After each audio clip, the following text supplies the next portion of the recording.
They say the biggest problem with running a marathon is when you run into the proverbial brick wall. We're going to talk about that and how it relates to sales in your life here in just a minute. Stick around. Here comes that crazy intro thing that I have.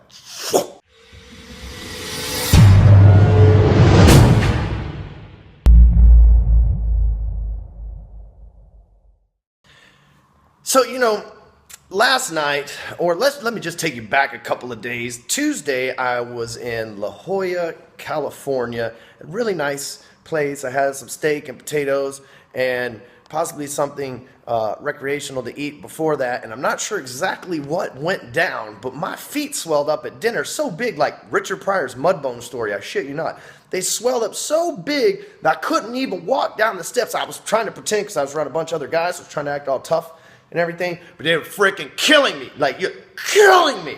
And I woke up the next morning and I had all these big, huge lumps on the back of my head. It was crazy, man. All these like hives broken out of my body. Apparently, I ate something that wasn't right. Well, the next morning when I woke up on Wednesday, I went to the actual meeting that I was in La Jolla for in the first place, despite itching my ass off the whole time and everything else, literally, right? It's just, but anyway, and then when I woke up on Thursday, it actually worsened. And I couldn't make the meeting. I wanted to, but I thought I might have, so I didn't realize it was a food allergy or whatever. I thought that I might have something that was contagious. Hell, I'm from Dallas. Could have been Ebola for all I know. What? I was even looking that shit up on WebMD. I'm not even playing. But anyway, I don't want to shake people's hands, stuff like that, and give some kind of allergen to other people. It's kind of a dick move, right? I wasn't going to do that. So I instead elected to go to the doctor.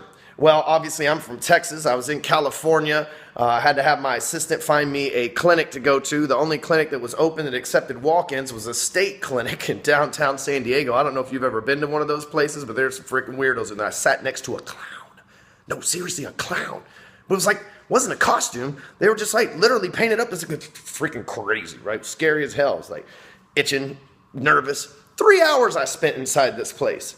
They gave me some epinephrine, some steroids, some other kind of shots, filled me up with a bunch of stuff, sent me down the street to get prescriptions, everything else. Turned out I had a food allergy. From there, as soon as I got out of the doctor's office, I had to haul ass, return my rental car, because I'm still in the foreign land, right? I'm still not home. Return my rental car, make it to the airport, and then get on an airplane to Dallas, itching my ass off, my heartbeat racing from an epinephrine pen, right? And so, it was just a rough time. And then last night when I got home, I stayed up till about 2 o'clock in the morning because I couldn't sleep because I was up from the EpiPen. But the reason why I tell you all that is I had shit to do. I was in bad shape, had been to the doctor. I'm fine now, thank God. EpiPen worked well.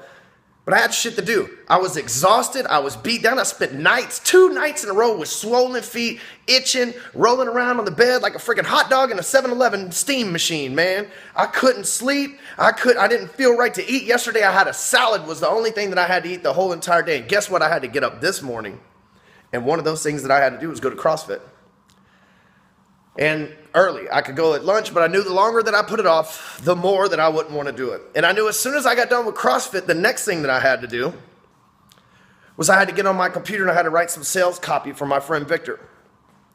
After that, I knew that I had to put a proposal in front of Kent Clothier. And I know that I have 4 more sales calls to make before it's even noon today of people that are on my calendar. Now, it would be easy for me to call each one of these sales calls and say, listen, I got sick and I had to go to the doctor and I'm tired and it was a rough day. It'd be really easy, right? I could hit the wall and say, I'm tired and I'm giving up. But see, when I made the marathon runner reference in the beginning of this video, you have a choice. When you hit that 15th, 16th, 17th mile, and your body's telling you to quit. My body's saying no, right? R. Kelly shit, right? When your body's telling you to quit, and it's up to you at that point. It's not about your body, it's about your mind. Just like if you're doing the plank on the ground, it's how long you can hold it, this mental thing, not necessarily physical strength. And you have to mentally make a decision to push through the brick wall and keep running. What's the same in life?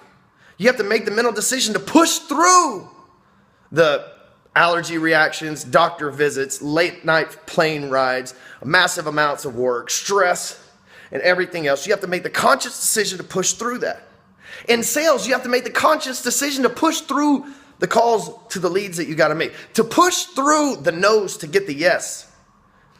And the difference between winners Us winners and those losers is when the brick wall comes in front of us, we keep running right through that motherfucker. Because it ain't nothing. Because we know that the brick wall only exists in our mind. It's not actually physically there on the course that you're running the marathon on. It's not actually physically there when you've got shit to do and you're tired. It's only in here.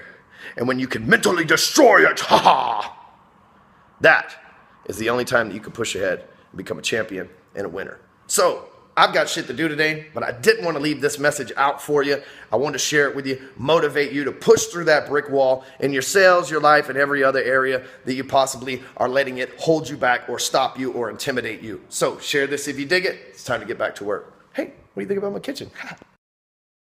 You want some shit, man?